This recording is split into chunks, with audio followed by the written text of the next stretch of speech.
live again on YouTube. You ready to live. do this? I'm ready to go, man. Let's do it. All right. Hey, friends, welcome. My name is Bedros Keuilian. That is Leighton King Cook. And we are live on YouTube. And if you're watching this, thank you for joining us. I'm here to answer all of your questions, or at least as many of them as I can. And we are taking the ones that are super chat first, right? Yep. The reason we're doing super chat first is because when you pay and ask a question, I don't care how much you guys pay, but when you pay to ask a question, I double the amount that you pay, and we're donating it to Shriners Children's Hospital, which is a hospital system designed to help families whose children need medical services, and those families can't afford those medical services. So I've been donating to Shriners now for, going on 12 years. We've donated millions of dollars. I'm actually one of the top donators. I don't talk about it enough on social media because I don't want to beat my chest, but I'm one of the top donators to Shriners. And now we all get to do it together on a live. Each time you use Super Chat, I double it. And then at the end of the Super Chat, Joan, my assistant, tallies it all up. We double it and donate it to Shriners. So with that said, we've got over 700 people already here on the live, ready to go. So let's get to work. Sweet, let's do it, man. So I want to kick it off. I guess we give a shout out to the ladies that are fans of yours as well. I see with I think it's Priya K. She says, "I'm a woman, but want to say how much your content has been so helpful to me. I honestly think what you preach is universal. Listen to your podcast every day and taking the action. So thank you." So shout out to the ladies who follow you who think it's not just for men. Yeah, Priya. By the way, appreciate you watching, appreciate you listening. More than ever, over the last 6 months, we noticed our following and our listenership and our viewership with women have increased. Now almost a third of our show viewers and listeners are women. And to me, look, you're human. You want to level up. You want to get to 2.0. Let's do it. While I've always been called to serve men, I realize more and more as I kind of reach closer to 50 years old, I'm really called to serve humanity. So let's do this thing. Awesome. And also, she sends a super chat. First super chat, so shout out to you, Priya.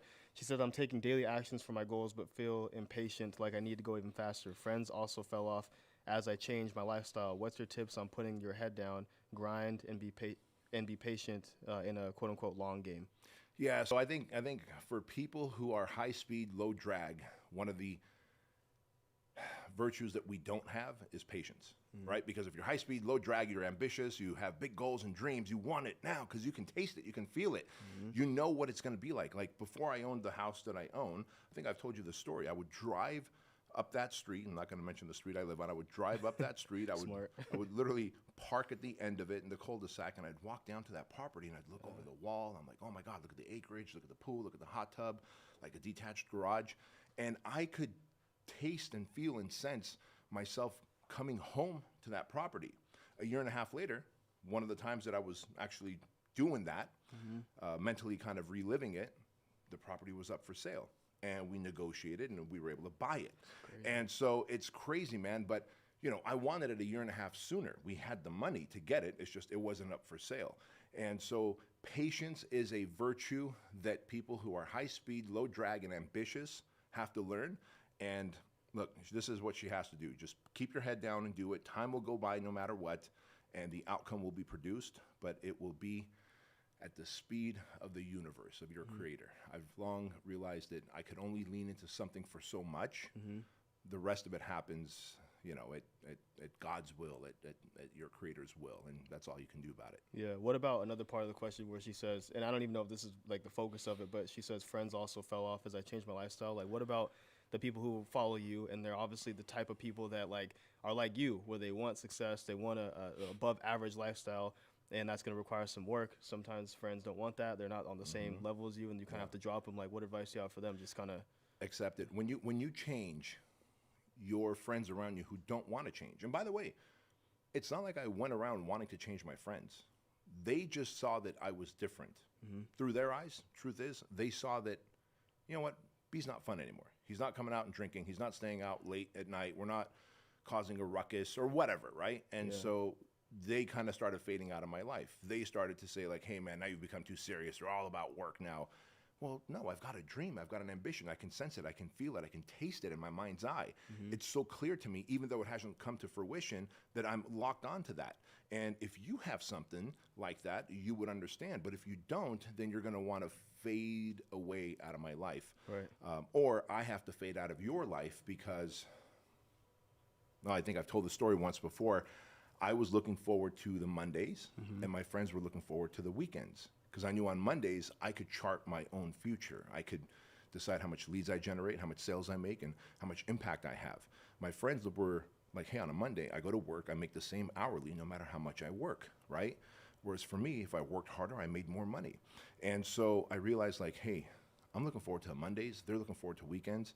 For that reason alone, our value systems are so off that I have to part ways with them. Right. And be willing to. That makes sense. And new friends who fly at that level will come into your life. They will. Yeah.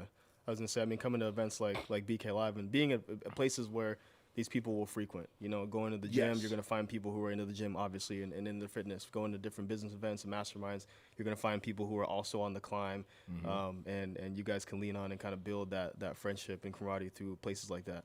That's exactly right. And speaking of BK Live, right, we've got BK Live taking place September 13th, 14th in Scottsdale, Arizona.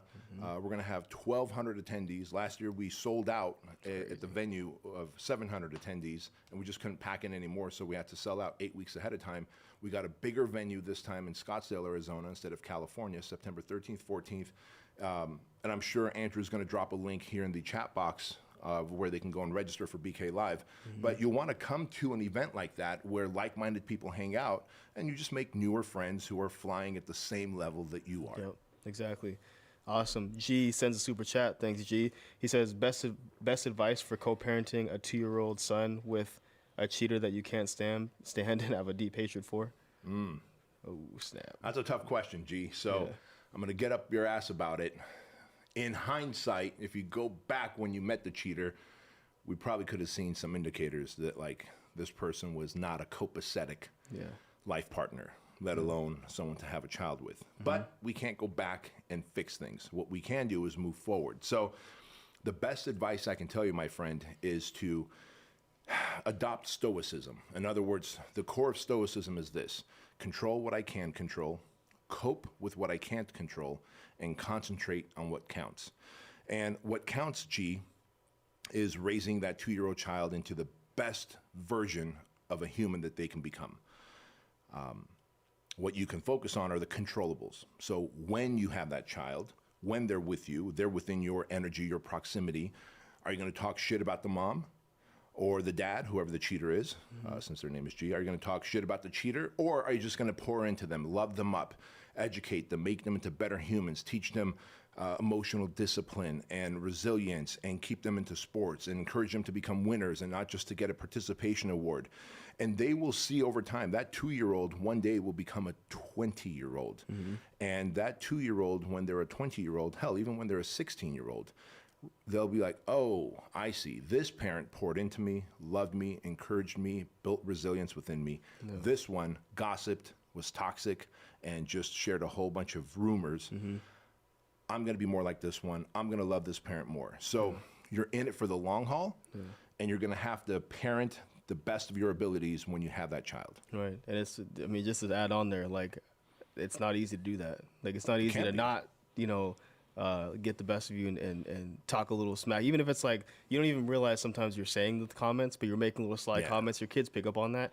And prime example is my parents split up, when I was super little, and my mom always did a really good job at never talking trash about my dad. And so when it was time for him to come home, yes, him and I had some things to fix, but it wasn't like it was stuff directly with him. It wasn't like my mom was telling me some things and I had to fight through that. And then, you know what I'm saying? So that goes a long way. That's a good point. Imagine how much your mom could have poisoned your head and she had every right to. That's what I'm saying. It's not easy. Have you talked about the long letter that mom wrote to dad before he did what he did to go to?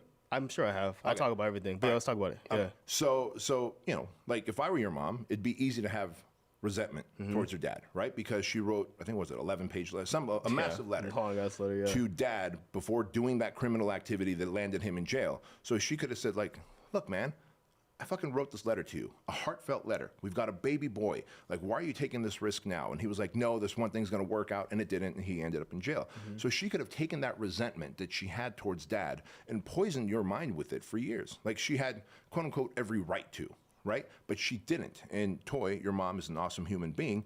She's like, hey, you know what? she's ever since I've known her, since she would come to boot camp, she always had this stoic vibe and energy and philosophy about her. And as much as she probably wanted to, and it would have certainly felt good to get that off her chest, like, your dad's a fucking asshole, right?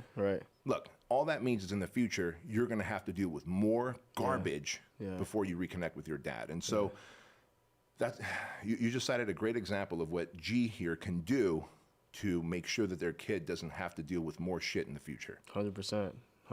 Awesome. So we got a super chat from Longhost, says, where can I learn how to properly put clients through health risk assessments before creating an exercise program for them?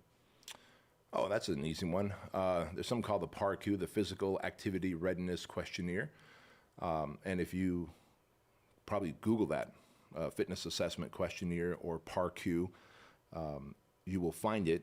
And if you go get certified through NASM or ACSM or the American Council on Exercise, you will find forms that will help you put clients through an assessment to see where they are physically in terms of health and capability before you start programming and training them. Yeah. Got it, man. I'm sorry. This randomly, I thought about this when we were at Masogi. I just want to give a shout out. I think his name was Greg. I don't know if Greg's watching this, but he was at Masogi and we were. Was he one of the participants? Yeah, and so we were doing there wasn't the warm up. No, it was the warm up. It was right in the morning. I thought about this when you're talking about qualifying people before they come to like a physical event or program. And he said he had no, physical like issues or any medical history like that. Matt always double checks, and the guy calls the medic over. He's like having some issues during the warm up. This guy who was like snot and dribble was coming out of his face. I don't know. Maybe I don't even know. And so he calls him over, and Matt's like, "What's going on? What's wrong?" He's like, "Oh, I'm feeling dizzy. I'm feeling lightheaded." He's like, "Okay, what's your medical history?" He's like, "Oh, well, I had 3 brain surgeries, tumor removal, all this stuff." Hell. And something else, I don't even remember what he said, but I was like, "Dude, like, we asked you like 4 times."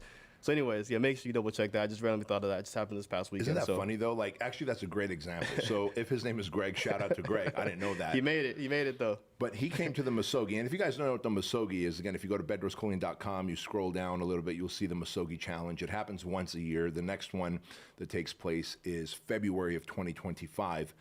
And it's a 12-hour challenge and like a purification experience of hardship for men and women to go through. It's not like the project where it's just for men, it's for men and women. And it's a challenging experience peppered in with lessons and education and journaling time. And at the end of the 12 hours, everyone graduates because we go at the pace of the slowest person, but we're still challenging everyone. And a homeboy, like, imagine to have that perspective where on the application it says, "Hey, do you have any medical ailments?" And he's like, "Nope, I don't." Right?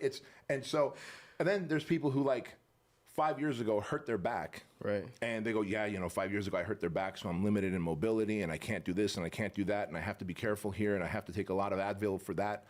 This dude had like 3 brain surgeries and whatever other issues, and he just sees himself as, "No, man, I'm good. I don't have any medical issues." Right. And it's like, how do you see yourself? How you see yourself is how you show up to the world. And I think he's a shining example of resiliency. Yep. Shout out to him, man. Yeah. All right, so the Omnis Roan says the super chat says, "Hi Bedros, at 25, I listen to your podcast weekly, and it has changed my life. I love the snooze button analogy, but my question is, how do I consistently ignore the internal snooze button?" At 25, your habits of resiliency are not fully formed yet. They're just not. So you're going to have some slip-ups.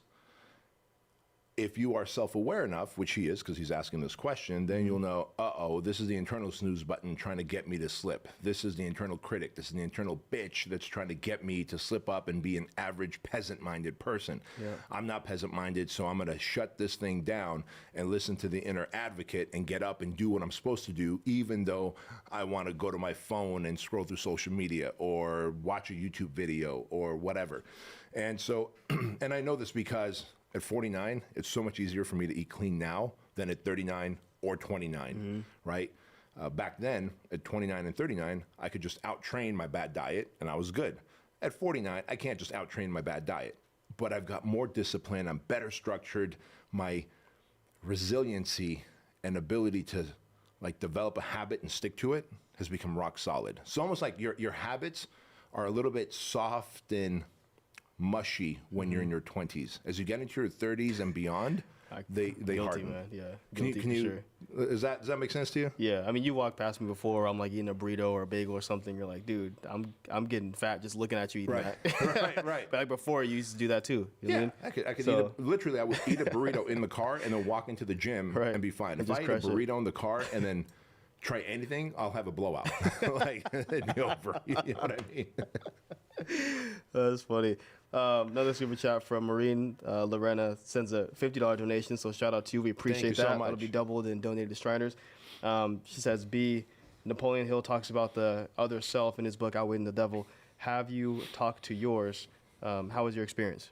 Yes, and so that's a really good question. The other self is the higher self, and the way you talk to that other self, if you've heard me say adversity introduces a man or woman to their higher self, the other self, it's through that. And this is why we have the Misogi Challenge. And if you remember, when we kicked off the Misogi last week, it's a 12-hour challenge, we told everybody, I said, look, we are going to push you. We're going to have you do things that are hard, followed up by something that's even harder, followed up by something that's even more difficult.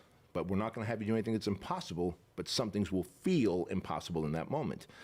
And you could only achieve the hard, difficult challenges that we put in front of you when you enter that other room. And I said the other room will present itself when you are mentally at a place where you're like, I can't go any further, and then you find that other gear.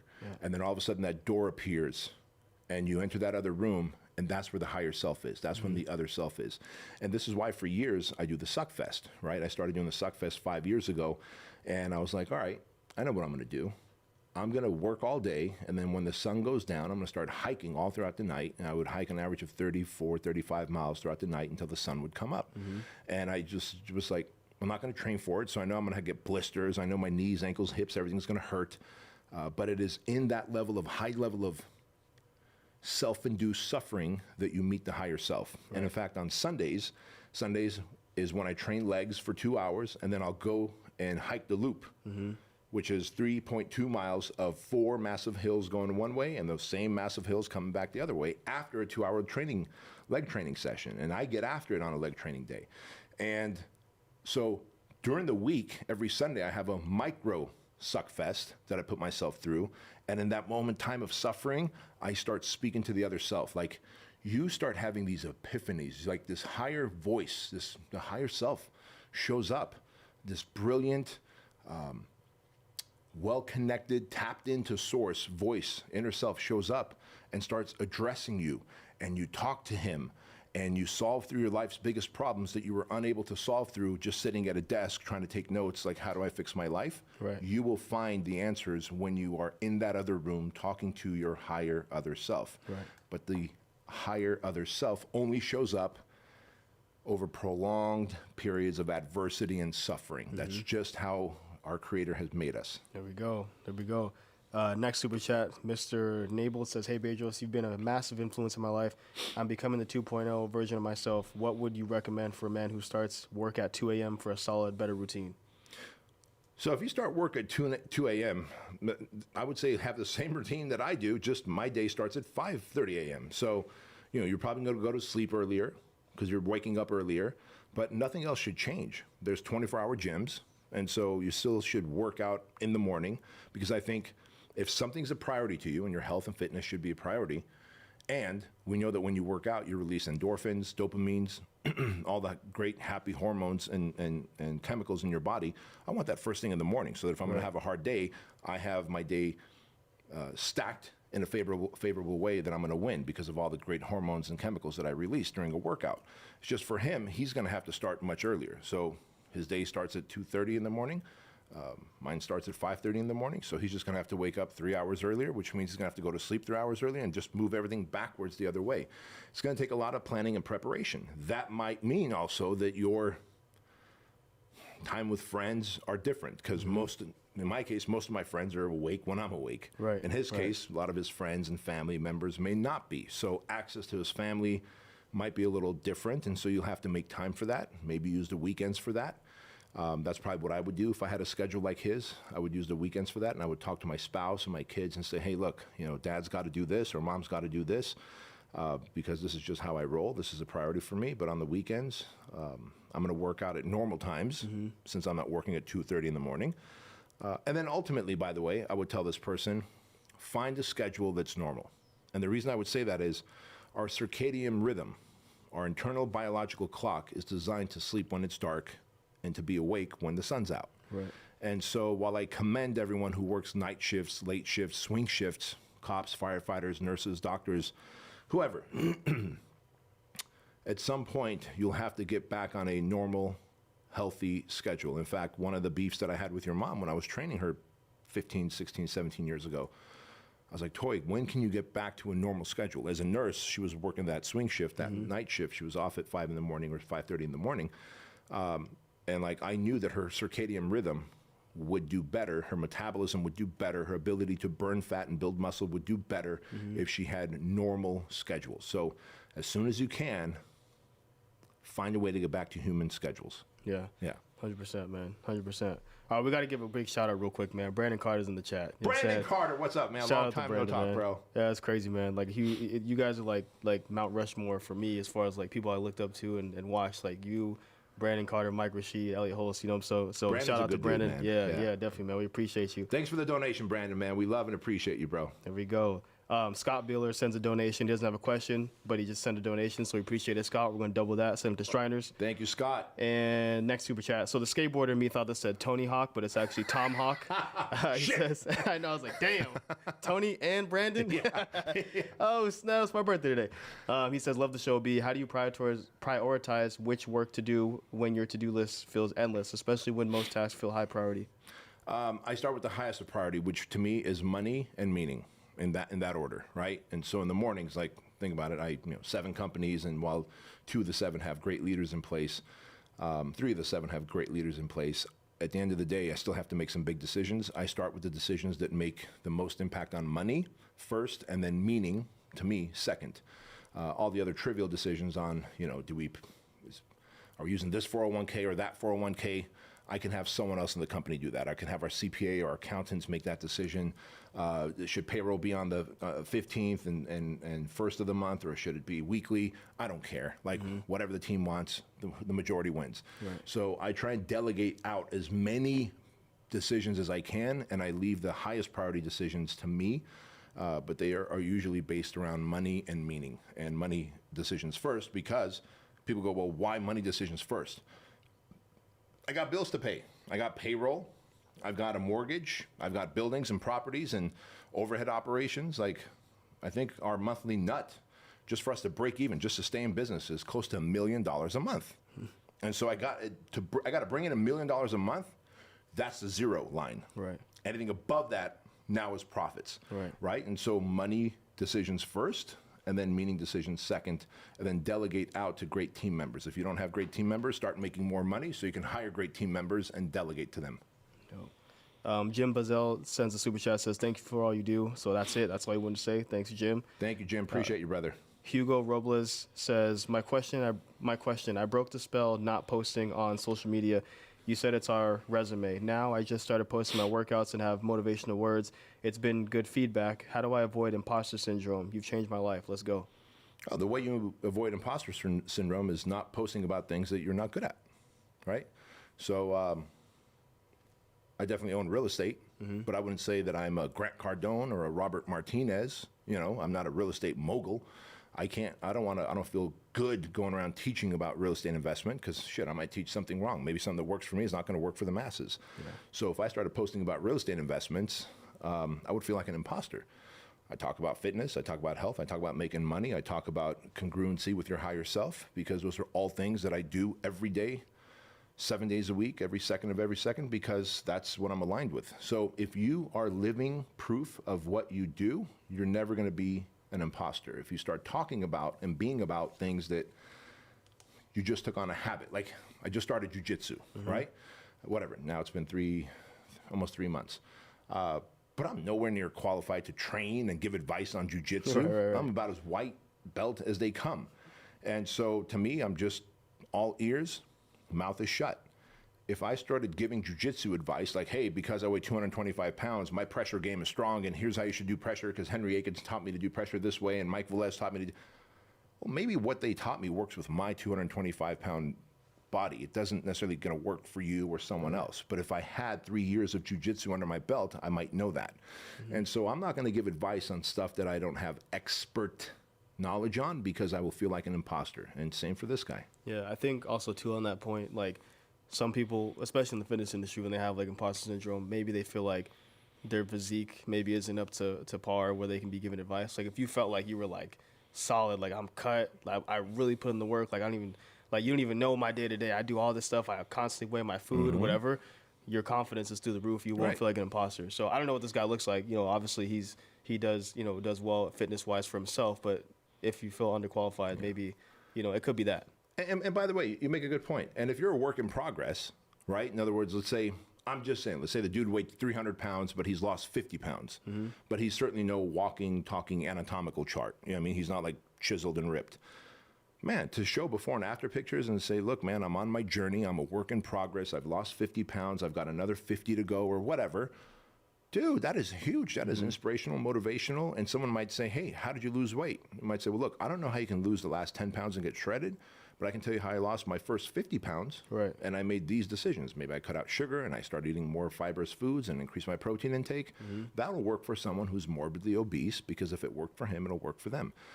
So by no means does he have to be shredded, but post whatever your journey is about. It's about being authentic. When you're authentic, it's impossible to be an imposter. Yeah. Evan Butts says, just jumped into tech sales, base plus commission, currently living at home. Great parents, don't have to pay rent. Top 3 things to go all in order to help me move out by the end of the year. I'm 28 years old. So he's looking for top 3 things to help him go all in so he can move out by the end of the year. Got it. Well, I don't know about top 3 things, but I can tell you the top 2 things would be consistent and making a lot of money. This is the beautiful thing about sales, is you get to control. And here's what happens with salespeople, so that when he experiences it, he'll be like, oh shit, this is happening to me. When a salesperson has their best month ever, it's almost always followed up by their worst month ever. And the reason is they hit an mental upper limit, a psychological upper limit. They're like, oh my God, I had a great month. And then they subconsciously have a shitty month. And then when you average the 2 months, it ends up being the average of what they normally make, right? Yeah. And you may have experienced this here in our company, right? Yeah. And when it happens, I'm usually the first to tell you, like, hey, you just had a great month.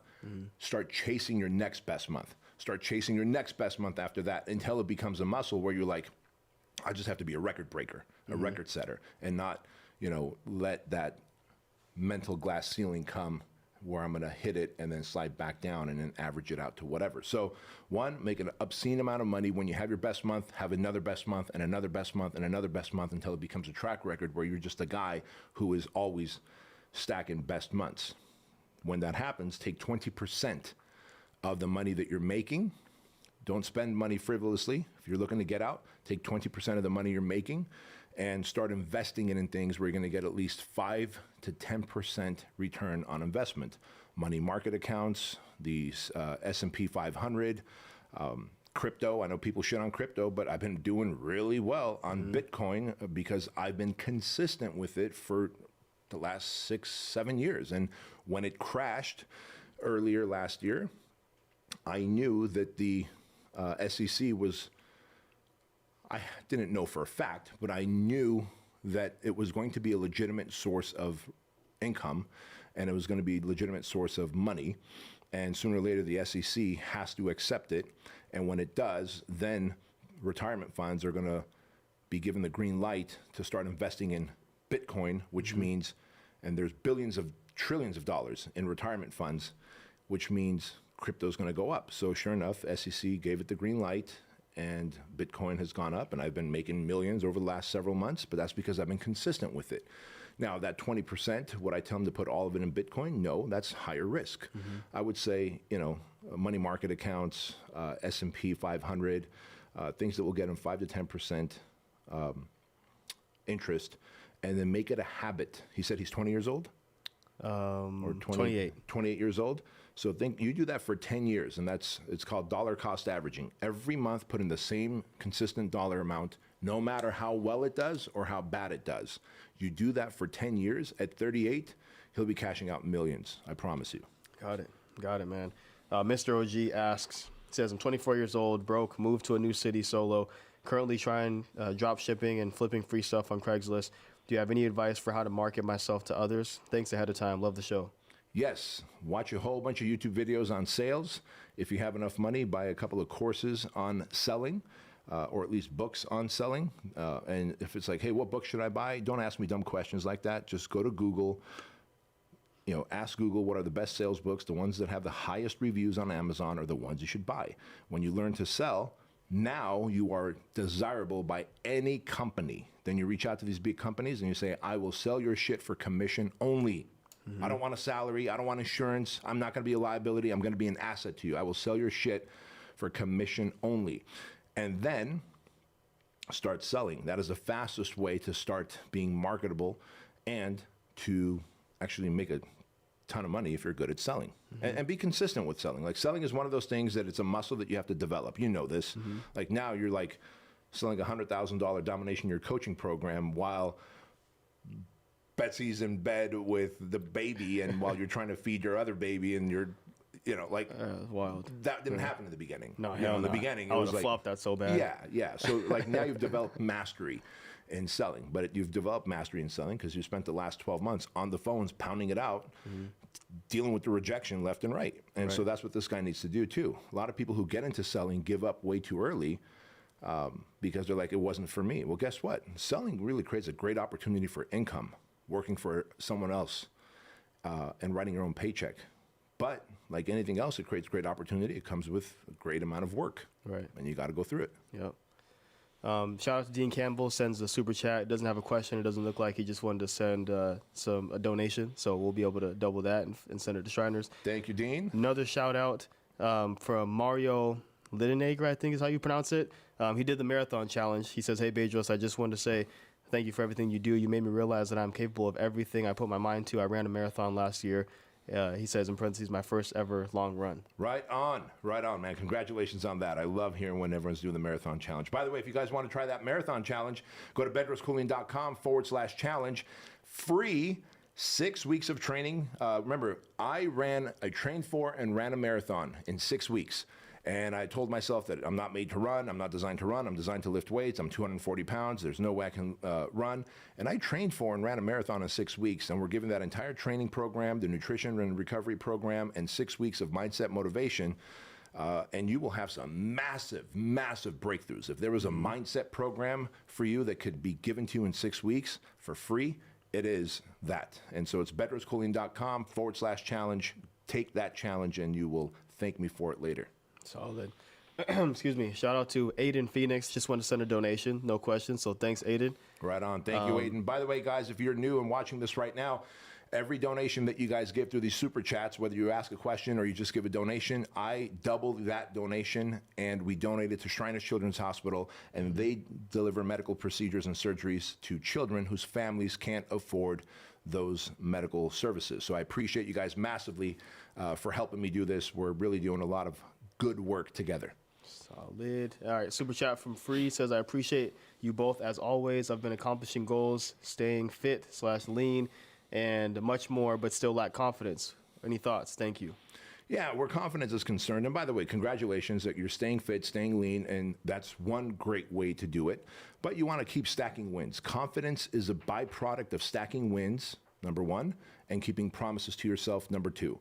So if you keep stacking wins, in other words, you set a goal and you achieve it, guess what? More confidence is built. And then if you make a promise to yourself and keep it, like today I'm going to send out 3 gratitude text messages, and then you do, you are building a higher reputation with yourself. You're improving your reputation with yourself. That is a higher way to build confidence. And so keep promises to yourself. Don't break promises. And also make sure that you keep stacking those wins by doing things that produce a great outcome. And you will find that over time, you're one confident motherfucker.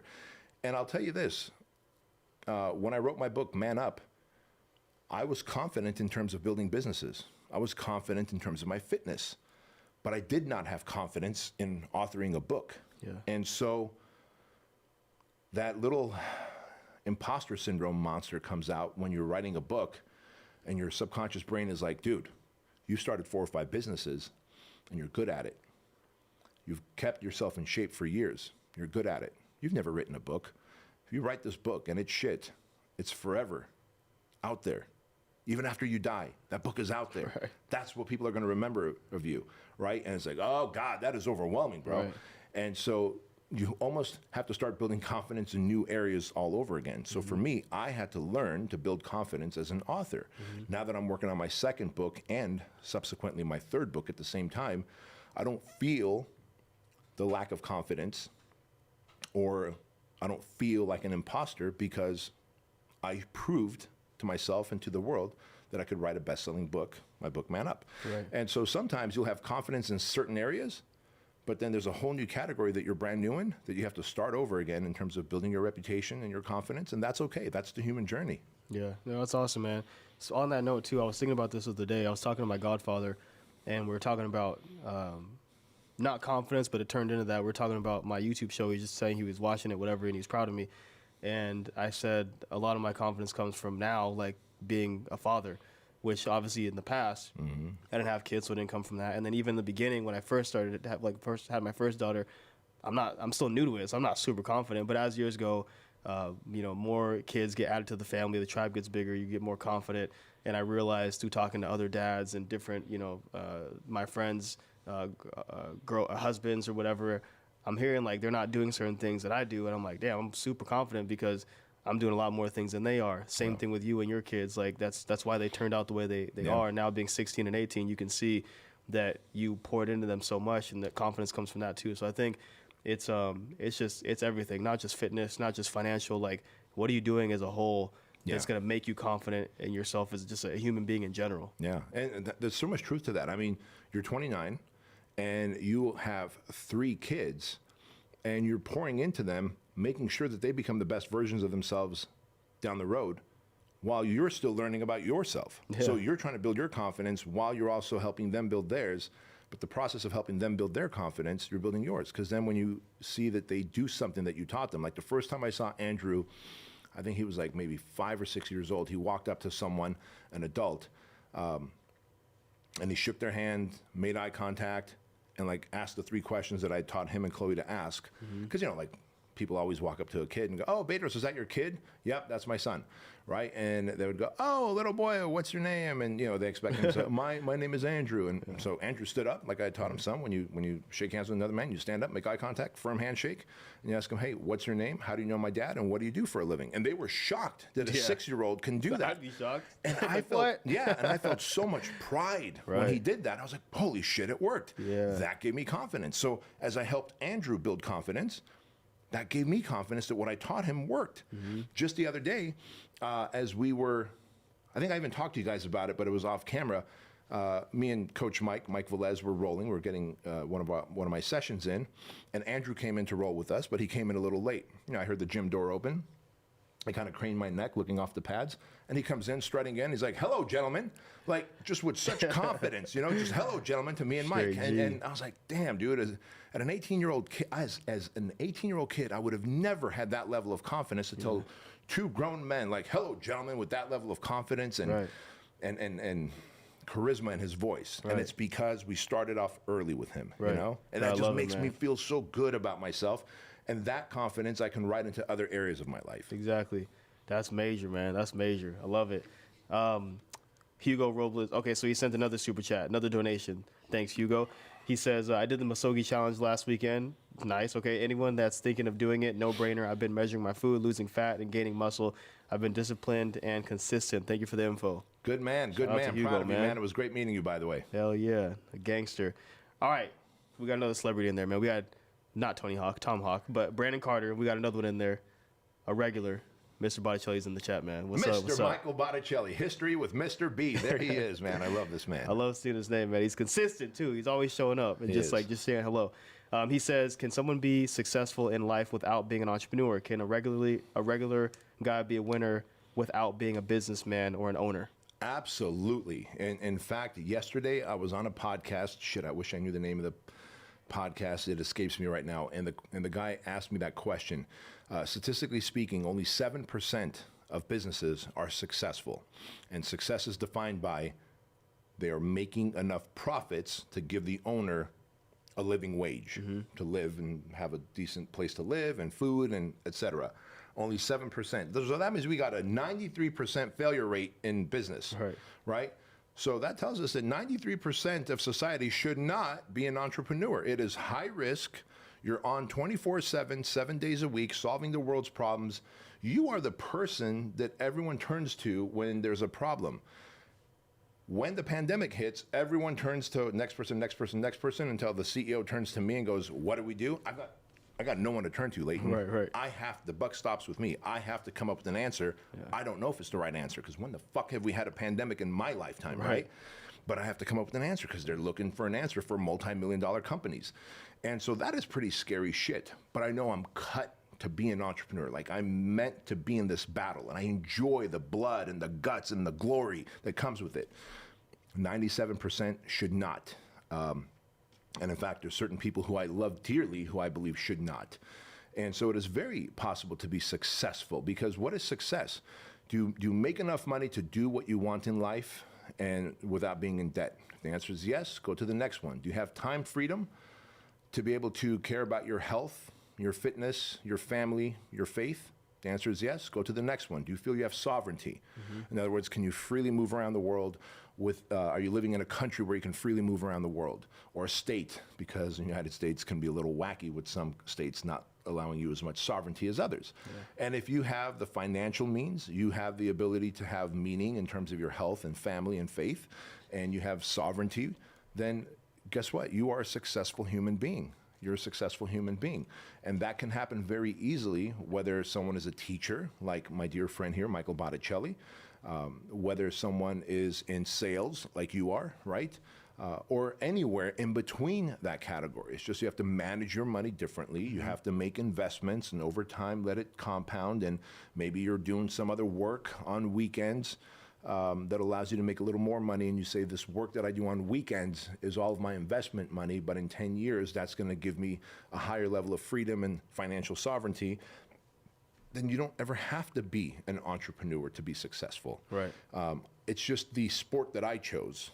And I think social media has made entrepreneurism glorified, and no one sees the blood and guts behind the scenes. Like, I know you guys see it when I come in here in a funk, because you especially, we've known each other for so long, you'll text me, hey B, everything okay? What's going on? Just checking in on you. And I know like, Leighton knows the look on my face. He's like, I wonder if B's looking to kill himself. He's probably not, but let me just check in on him.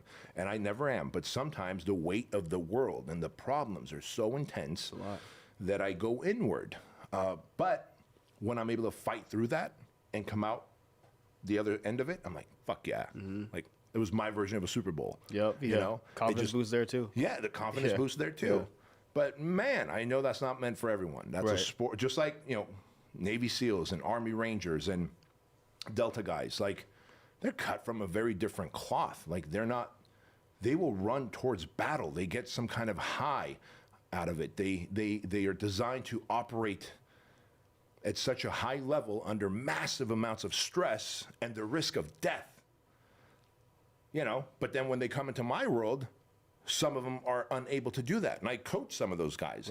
And I have to gently show them that entrepreneurism is just a different battlefield.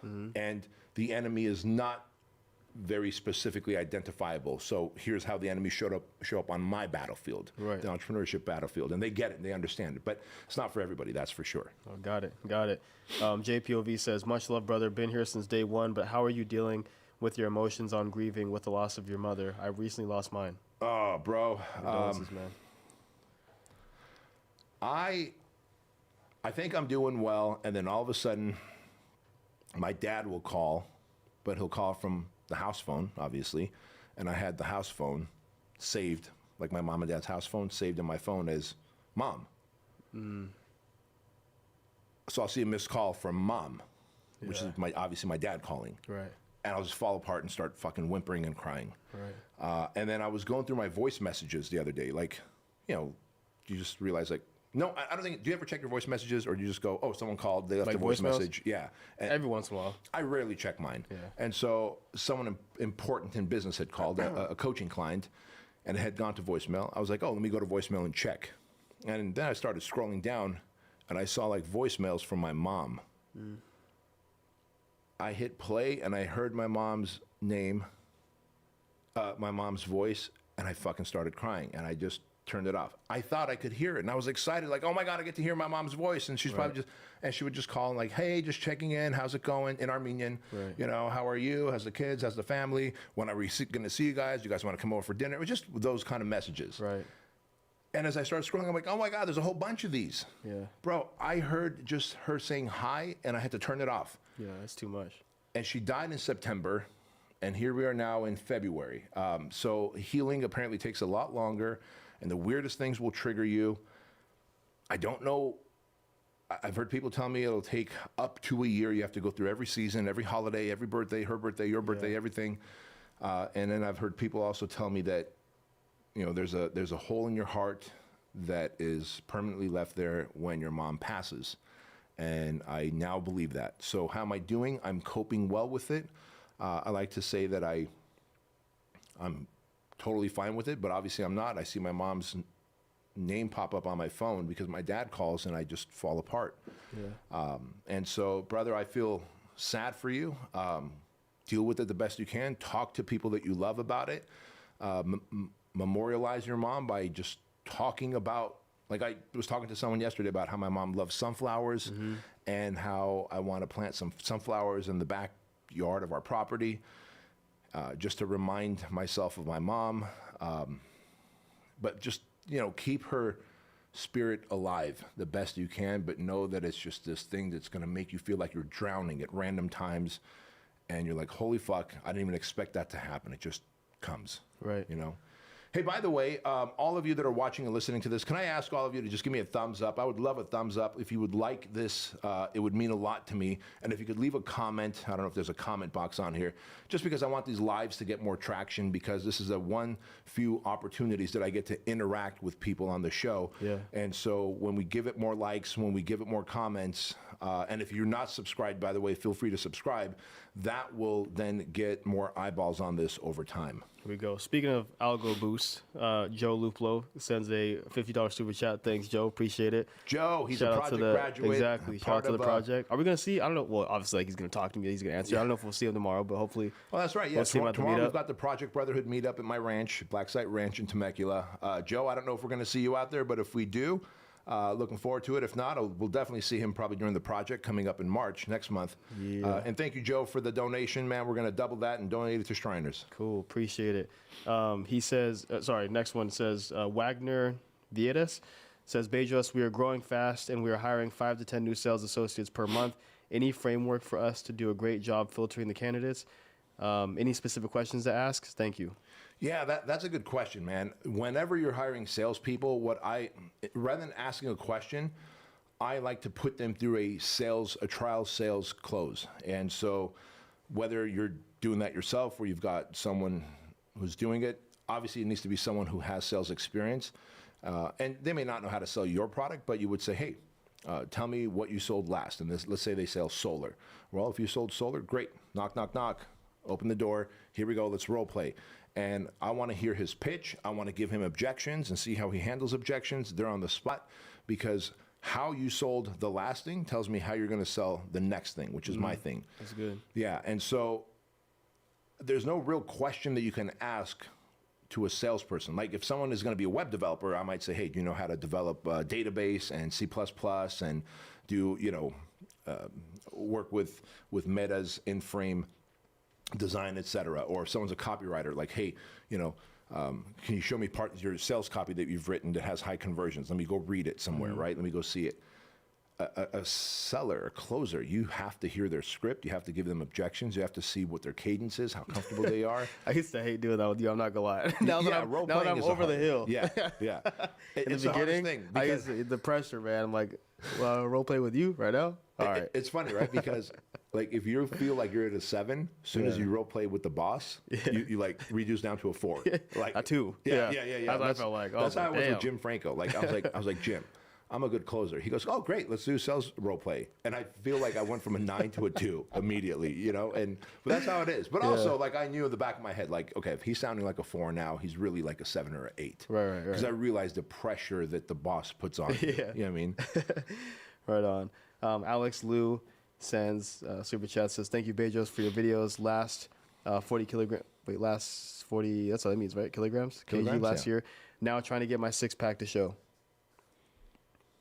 So wait, that confused me. I'm assuming he's saying he lost. Okay, not lost 40 kilograms last year. And 40 kilograms, that's so each kilogram is 2.2 pounds. So the dude's lost like 90 pounds, yeah. well over 90 pounds. So first off, congratulations. So you want your abs to show. This is where you really have to dial in your macros, and it's that last few pounds that will take you into the single-digit percentages, right? We're talking about, if you can get down to 8 or 9% body fat, your abs, top to bottom, obliques will start popping out.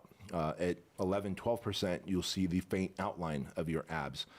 Best place to start, now that you've lost a gross amount of weight, gross as in large volume, not gross as in yucky, but it's also probably yucky.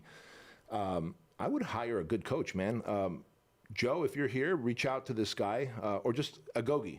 Can you put the link to Agogi Challenge, Andrew? If you can put the link to the Agogi program, we will dial in, the coaches in our Agogi program will dial in your nutrition and your training and get you just ripped.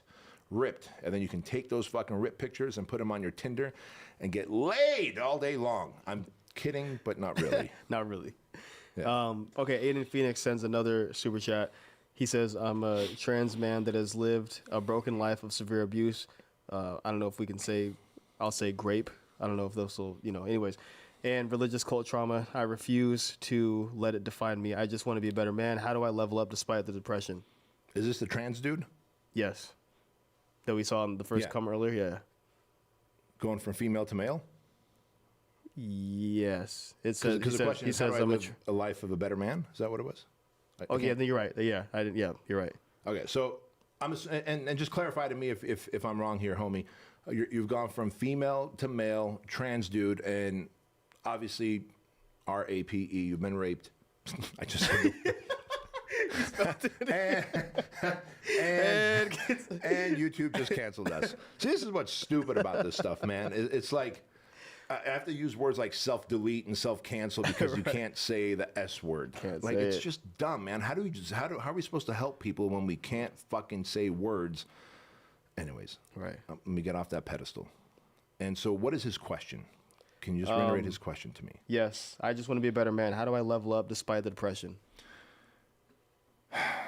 I'm going to assume that it's not clinical depression. It's depression because of the life experiences that you've had, and I assume that being transgender doesn't matter if you transition from male to female or female to male. That alone has got to be a lot of pressure, a lot of hormonal change. I've got a very good friend who's a Fit Body Bootcamp owner. Renee became Ryan, and I love Ryan to pieces. And, since I've known Ryan when he was Renee and going through the transition, the mastectomies, the testosterone replacement, the hormones not being ideally calibrated, and therefore emotionally impacting you.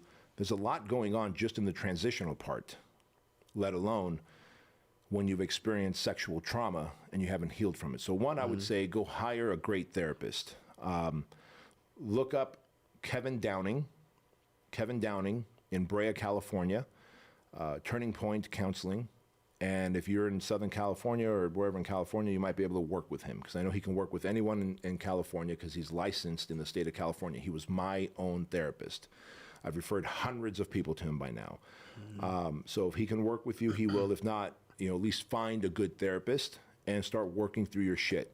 Number one. Number two, make sure your doctor, has your hormones and your body's chemistry dialed in, and not just, if your hormones are out of whack, it's going to fuck you up. When I used a lot of testosterone and I would get off a cycle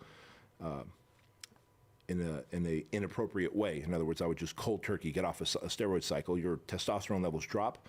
I start having very dark thoughts, very bad thoughts.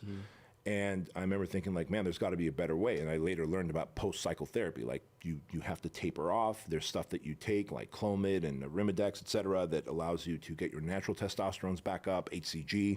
I didn't know any of that stuff. So I was just a young meathead taking a lot of juice from Mexico. So I know what that would feel like if you're going from female to male and your hormones are not optimal. So get your hormones dialed in, work with a good therapist, and then start stacking wins like a man would. Like if you're like, hey man, I'm a dude. How do I start stacking dude wins? Well, do what men do. So it's a great book out there, The Way of Men by Jack Donovan. Read that. There's another great book. What is that guy's? Oh man, we recommended during the Squire program. I'm drawing a blank. Oh my God, I'm drawing a blank on it. But once you look up, how about this? Raising a Modern Day Knight is another good one. Read that. Even though it's about raising a son, you can apply it to yourself. I literally applied it to myself as I was, by the way, you should read that too as you raise Apollo. I applied it to myself. I'm like, holy shit, I got to teach this stuff to Andrew. I got to learn it first, right? And then as you look up those 2 books on Amazon, it'll recommend that 3rd book that I'm suggesting. But start just doing man shit, and then come do Misogi, come do the project.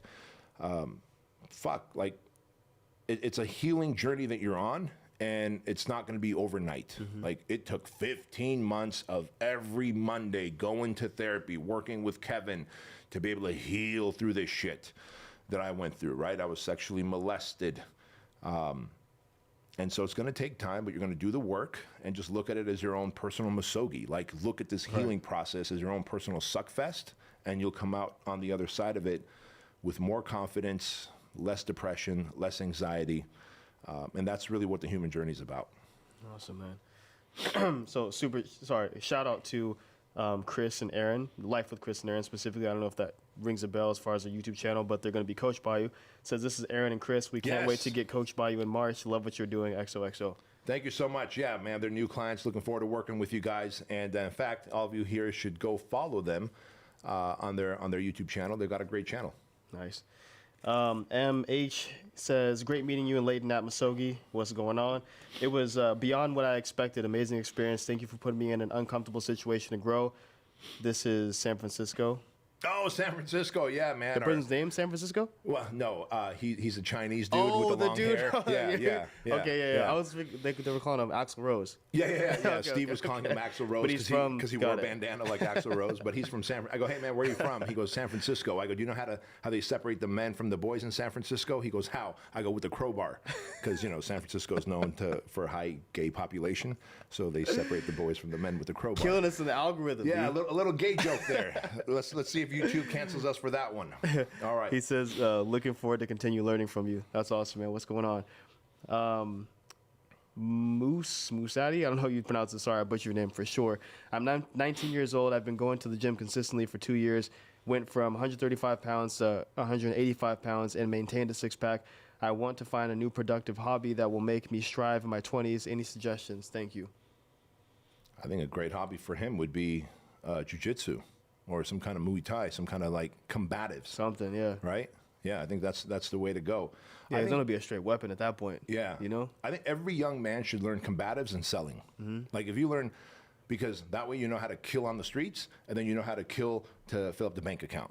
And then if you do both, you become a very humble dude who doesn't do either. You're not violent and you're not greedy because you're making a lot of money and you know how to kill a motherfucker, so you're not going around starting trouble because you realize someone much smaller than you could very well be just as deadly. Yeah. You know this better than anybody. Like the most insecure men are like the dudes who are huge in the gym, but they don't know how to use it. Like they have all the muscle, but they'll probably just like bear hug you or something. Right. But like people that maybe they're still the same size or massive dudes, got cauliflower ears or or they box or they do Muay Thai, know how to kick, whatever. They're just like getting out of people's way and being more polite and things like that. So yeah, that's a good point. It is an interesting way how the people who have higher confidence in the art of violence are the ones who are seeking it out less. Exactly. Yeah. Exactly. Javier Enriquez says, I'm 24, in real estate, also a boxer. Hey, there we go. I'm very confident overall, but I can't seem to close and get appointments for sellers. Tips to convert. I also want to start a boxing program. Do I explore that now or focus on real estate? Thanks, B. So he's doing sales, but he wants tips on how to increase his conversions? Yeah, let's talk about that part first. Yeah. So, yeah, he wants to basically, he just said he can't seem to close and get appointments for sellers. Tips to convert. All right. So first of all, understand that the sales is in the making the sale is in the follow-up. Like when you get a lead, don't expect them to show up to the sales call or sales Zoom, however you do the sales presentation. The sales happens, the big sale is made in the follow-up. So when you get a lead, before you ever get a chance to sell them, you have to follow up with passion, with consistency, with persistence until you get them on the phone or on the Zoom. When you get them on the phone or on the Zoom, you have to make sure that the value of whatever you're selling exceeds, or in their mind's eye, in their perception, the value is higher than the actual price. So for example, when you're on the phone with someone, you're selling them Domination Year coaching program, it's $100,000 to coach with me. They have to see and hear from you that when they pay the $100,000, that they're going to make $500,000, $1 million, $2 million, $3 million back. You have to be able to show them the map on that. You go, oh, this is the number of followings you have, and this is the type of business you have. Like, holy shit, that is scalable. If you give Bedros that, he can tell you how to leverage your following better, open up his network to you, get you access to some big podcasts, do this and do that, and then all of a sudden multiply your money. Now they're like, oh shit, the value of what I'm gonna receive is way more than the $100,000 price point that I'm gonna pay. So they go, yes, Leighton, I'll do it. And they wire you the money. And if, on the other hand, you are not able to demonstrate the value of them giving you the 100 grand, then when cost exceeds value, then you get an objection, which is probably what he's getting. And so 9 out of 10 times, it's either a follow-up problem, getting them on the phone with you, or you're doing a horrible job demonstrating value, in which case you get a price objection. When value is demonstrated, price becomes irrelevant. Got it. And the second part, he says, I also want to start a boxing program. Do I explore that now or focus on real estate? Well, I mean, I'm not his dad. I don't know his, I have like 20 other questions to ask him. If you've got enough money right now and you want to start a boxing program because you've got enough money and you've got processes in place to keep that money coming in while you can start your other business, a boxing program, then I say go for it. But if on the other hand, you're like, hey, I don't really have the money flowing in yet, it's dependent on me constantly doing the work, should I divide my attention and start a boxing program? The answer is no, homie, do not. Got it. Trevor Taylor says, how do I get past the loneliness of forcing myself to be an introvert in order to achieve being the man that I want to be? I'm usually an extrovert. Well, it's okay to be an extrovert and still be the man that you want to be. You don't have to be an introvert to be the man that you want to be. There's plenty of extroverts. Jason Ferrugia, for example, he is the extrovert's extrovert. Like, I call him social lubricant, because when I go somewhere with him, I'm just like chilling like a villain, and he's the one like, hey, Sean Stevenson, do you know Bedros Keuilian? Bedros Keuilian is Sean Stevenson. He's making all the introductions, and he's the one controlling the music, and he's got the DJ playing the soundtrack, and like, he knows where we're going and where we're eating next into the evening, because he's the one who started taking me to concerts, because I'd never been to a concert up until 10 years ago. And he's like, what kind of foreigner are you, man? You come to America, you don't do a fucking concert? I'm like, no, man, I've never been to a concert. But also, I'm an introvert. Jay is an extrovert, and he's dialed in on his discipline, on his mindset, on his core values, on his fitness. And so he's very much a people person. It's just, he knows that, you know, I won't drink more than this. I will not stay out past this time. I will prioritize these things that have higher value to me before I go raise the roof and, you know, party and do whatever. So totally okay to be extrovert and still be the type of man that you want to be. Yeah, like, you don't have to isolate yourself and become an extrovert and then go like, well, I'm a disciplined man, but I'm depressed. That's not the right answer. Yeah. Got it. Real quick, I want to give a shout out to Rob Theo real quick. He sent a really generous donation of $200. Going to double that, donate it to Shriners. And he's just said, B and Leighton, I appreciate you both. See you next month. And so it's going to be an awesome event in Australia, man. So if you want to talk about that for a second for Australia listeners. Yeah, that's right. So if you guys are living out in Australia, I will be in Australia July. Late July, I believe the whatever it is, 20, 21, 22, or maybe 22, 23, 24. But I will be in July, hosted by Fizz Events, Rob's company. I will be in Australia, July of 2024, in Sydney, in Melbourne, and Brisbane. And the website for that should be going up soon, where we will start promoting that. So, Rob, if you can send that to us, we might even put it here on the chat box, or if you want to put it in the chat box yourself, put it there. But all of my Australian friends and fans, I will be able to see you guys in Sydney, Melbourne, and Brisbane, thanks to Fizz Events, Rob, who are hosting the event, and I will be out there July of 2024. Here we go. Scott Biller sends another super chat. And he says, I'm 52, married, own 2 businesses, and have a corporate job. I work out at least 10 times. Nice. Work out at least 10 times a week. I feel a need to change careers. Is it crazy I can't find my passion? No, it's not. Sometimes it takes a while, and sounds like he's in a position with having 2 businesses and having a corporate job, and he's a dialed in dude, works out 10 times a week. If you're financially in a place where you can bounce from that job and go seek out a new passion, do it. Do it. I mean, I've always kind of kept this one close to my vest, I guess. But I think a lot of people, I don't know what is going on back there, but I think a lot of people know now here at HQ. What is something falling up there, bro? Oh, it's happening outside. Got it. I bet you it's the scaffolding they're putting up to paint the building. Okay. For a minute there, we thought we were under attack. I was like, holy shit. We're about to go into project mode. That's right. Project mode, everyone.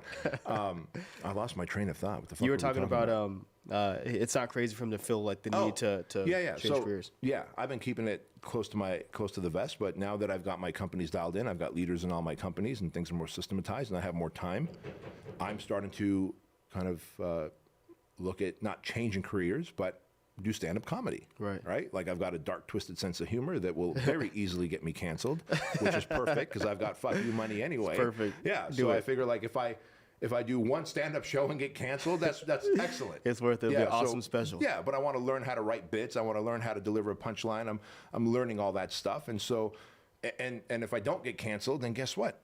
That might be a new fun future career that I do because it's a new phase of life. So you could be 52 or 62 years old and find a new phase of life that you want to go into. Boom. And when you've got the money and the capacity to do it, then there's nothing stopping you. Exactly. That's what's up. Whitman 2348 sends a super chat. There's no question attached, so just a super chat. Thank you for that. Thank you. Joe and Soraya say, I work 2 jobs, over $100,000 in student loan debt. Was going to be a physician assistant, didn't work out. I work up to 70-hour weeks with limited time. How do I get out of this rat race? Oof, wow, okay. So they were going to be a physician assistant. Now that didn't work out. How do I get out of this rat race? Well, I'm assuming they've acquired some kind of a school debts. A lot of debt. He says over $100,000 in student loan debt. Yeah, so again, if possible, the fastest way to get out of debt like that is to make more money than you would make if you're just trading time for dollars, which means if you're going to get paid hourly or salary. So what is the fastest way to do that? Get a sales job. If you're like, yeah, but I'm not good at sales, I've proven to you through my own personal life experience that an introvert can get in front of 1,000 people, 7,000 people, 100,000 people and speak.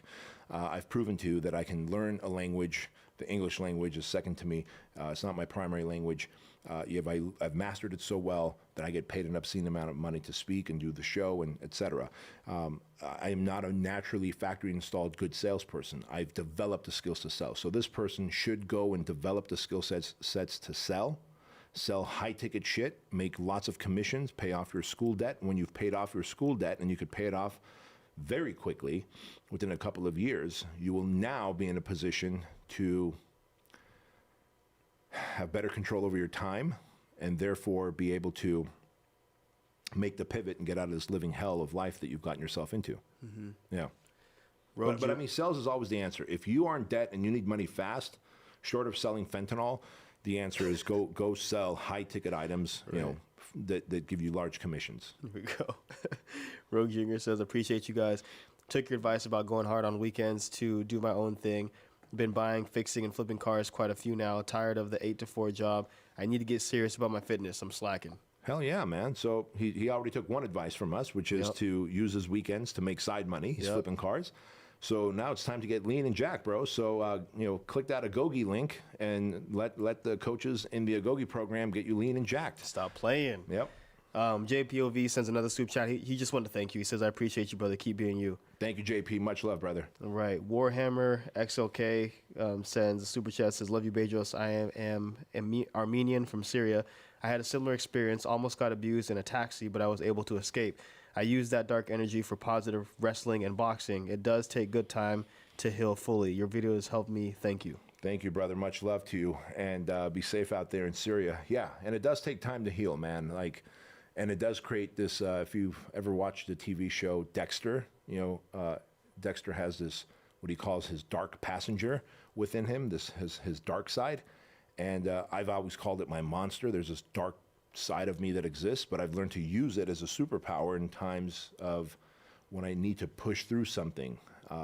And so sometimes something tragic like sexual abuse, physical abuse that's taken place, when you heal through it, the dark energy that you've gained from it can be used for a lot of good, becomes a superpower. Right, right. So I don't know if we want to use this person's full name because she called her husband out, but first name. Anyways, she says, how do I help my husband get over his imposter syndrome to lead our family and communities needing his help without getting frustrated? Well, if the husband needs to get lean and jacked, I would start there, because every man automatically gains confidence when he is more physically developed, leaner, and more athletic looking. Because when he is... No, go ahead. When he is, she's going to find him more attractive. He's going to find himself more attractive. He's going to feel like a confident, competent man.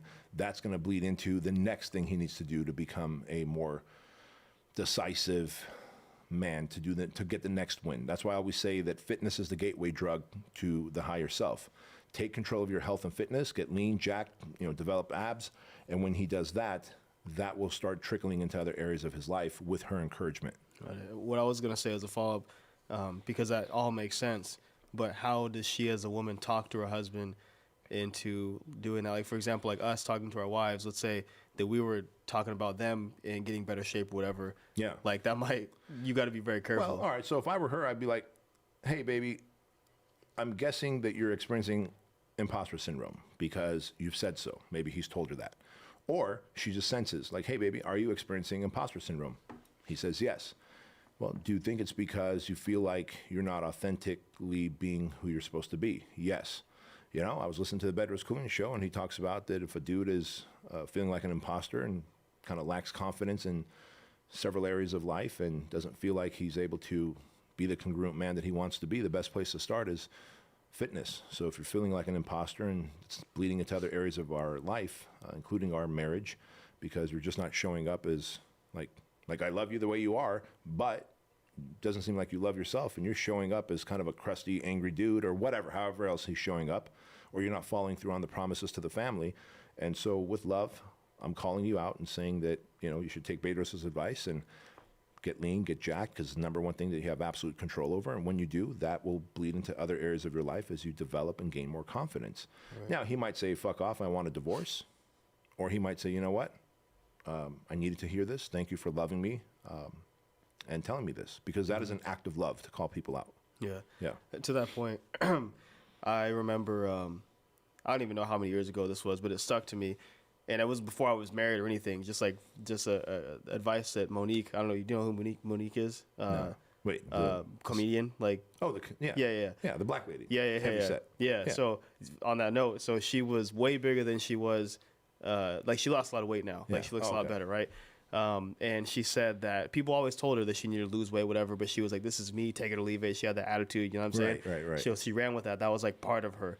And she said her husband one day told her, like, I know this is kind of, part of your character, you feel, or whatever the case is about this is your image, this is you, right? But I want you to be here for a long time. And like that one line she said, like, completely changed everything. Like she was like, damn. So like you said, I just want to say, like, the fact that, calling people out sometimes is like an 11 way too. Like, hey man, I want you to be around for a long time. I want you to be the leader that I know that you want to be. Mm-hmm. It might hit him a little bit differently. So anyways, that is actually a great, sometimes there's just a certain way you deliver a message, like in this case for Monique, who was like, oh shit, all right, well, maybe this is who I am on stage, but if I want to be around for a long time for my family, which is a higher priority than just my comedy career, I better lose the weight and become this next best version. Yeah. By the way, guys, if you have any questions to send, now is the time to send them. We're going to start winding down in a few minutes. We're going to read these last couple ones. So if you guys have any super chats, you want to ask some questions, feel free to send them in now. We appreciate it. Next one is father and son homeschooling. Wait, Andrew, is that the name? Father and son homeschooling? I want to give a proper shout out. Okay, so father and son homesteading in Texas.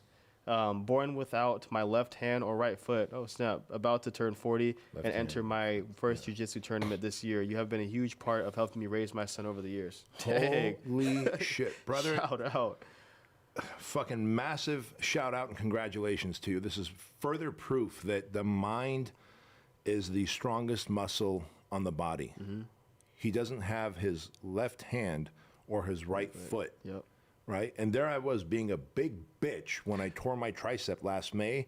And I'm like, oh, I can't start this jiu-jitsu challenge. And then it took me like, 9 months to start it because I was like, if obviously I need my tricep to be able to push an arm down and get someone in an Americana or, an arm bar or whatever. But I knew that if I hired a coach, I subconsciously knew if I hired a coach, he would teach me how to use my weaker tricep and, maybe a different technique or go 2-on-1 or use my head on top of my hand. And sure enough, Mike did. But there I was being a big baby while this dude doesn't have a left hand or a right foot. That's crazy. Good for you, bro. You are my fucking inspiration. Solid human being. Man. Yeah. That's awesome. Hector Zeus sends a super chat, no question. He just wanted to donate that, so appreciate it, man. We're going to double that. Thank you, brother. Send it to the Shriners. Cody OK says, I cheated on my girlfriend. I did wrong and confess. She broke up with me. I feel guilt and shame.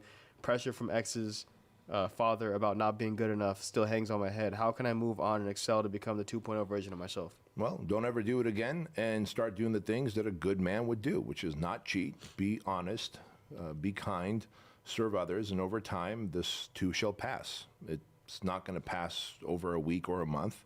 It may take a couple of years to pass, and that's okay. Like, you should feel the shame and the guilt because that is your conscience telling you that you fucked up. Yeah. Like, the pain is good. Feel it, but don't beat yourself up over it. Live a congruent life like a good man would, and when you do that, you will realize that that was a blip on the radar, and you'll never do that again. Awesome, man. Harayam Satyam, I think is how you pronounce it. It says, hey, Bedros, when you are at the path of transformation, how to be consistent at it? Or how do you be consistent at it? Okay, so he's going through some kind of life transformation, and he's like, how can I stay consistent at it, right? Mm-hmm. You just keep doing it. And some days you're probably going to make massive leaps towards the transformation. Other days you're just going to inch forward towards that transformation.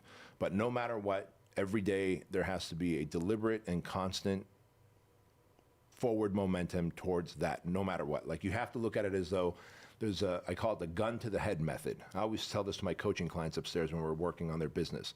They're like, oh man, I don't know if I could do that. I'm like, if there was a gun to your head, can you find a way to do that? They're like, yes. I go, pretend there's a gun to your head. And today you might have to just inch forward. But tomorrow you'll have a better day and you might have a chasm leap forward. Right. But every day, consistency, as though there was a gun to your head and someone's going to pull the trigger if you don't do it. That's literally how I operate. And I know some of the losers in the world are going to be like, that's just a negative way to operate. Shut the fuck up. That is fine how I operate, and that is how all high-performing people operate. We are all in or all out. Yep. There it is. Martino Berto says, your logo shows K breaking out. Oh, wait, sorry. He basically is saying it should stand for breaking out of the mold. Oh, that's right, yeah. Or Bedros Keuilian. I knew you were going to say that. How about my fucking name? My name. Yeah. But Martino, I get it, bro. Breaking out of the mold is definitely a great way to do it. Also Burger King, if you like the Whopper. Yeah, exactly. Yeah. It gave you that, too. That's right. I should walk into Burger King and like, make me a fucking burger, bitch. It's my restaurant. I own the joint. Look at my hat. All right, last one. DG says, if you were raised to be harmless and kind, but now as a grown-up are struggling to stand up for yourself, how can you develop a strong character and express yourself assertively? The answer is jiu-jitsu and kickboxing and boxing. Exactly. And go do hard things. Go do the Spartan race. Go do big mud runs. Go do SEAL Fit. Come do the project. Go do the Misogi challenge. Just start doing hard shit that develop a hard mental attitude. When I say hard, I don't mean like harsh.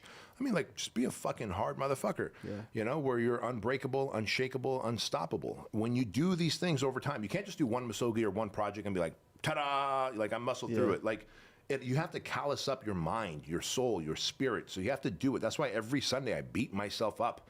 And then once a year I do my suck fest, right? And then every project I do, every Misogi I do, like me and Steve say, like, we put ourselves through the project 2 to 3 times a year because we've been running that motherfucker, and we stay awake with them. We push ourselves through those hills. We're out there in the cold with them, and it keeps me hard.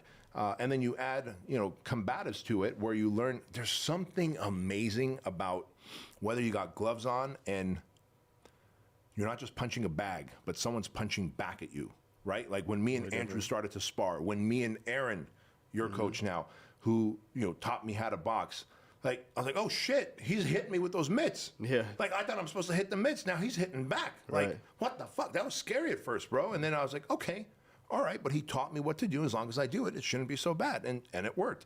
And then as me and Andrew were sparring with our gloves on, I was like, all right, it's okay to get hit in the face. And then as I started to do jiu-jitsu and I roll, I'm like, wow, okay. The first time Coach Pete, 4 years ago, when I was doing the gi challenge jiu-jitsu, he didn't even lock on the rear naked chokehold yet. And I tapped and he goes, are you okay? Yeah. I go, well, yeah, you were choking me. He laughed. He goes, Bedros, I didn't even start to choke yet. Like, I just had my elbow under your chin. Yeah. I hadn't administered. I go, no, man, I felt the pressure. He goes, you can go way beyond that. Like, now, Mike Velez, shout out to Coach Mike, when we do no gi, like, he'll fucking lock a rear naked choke on me and, like, one side starts blacking out, and I'm still like, okay, I think I can peel his hands off. Like, it's like the curtains are closing, and then finally I'll tap, or I'll try and, like, pull his hands off if I can. But that's because time under tension has allowed me to develop that resiliency.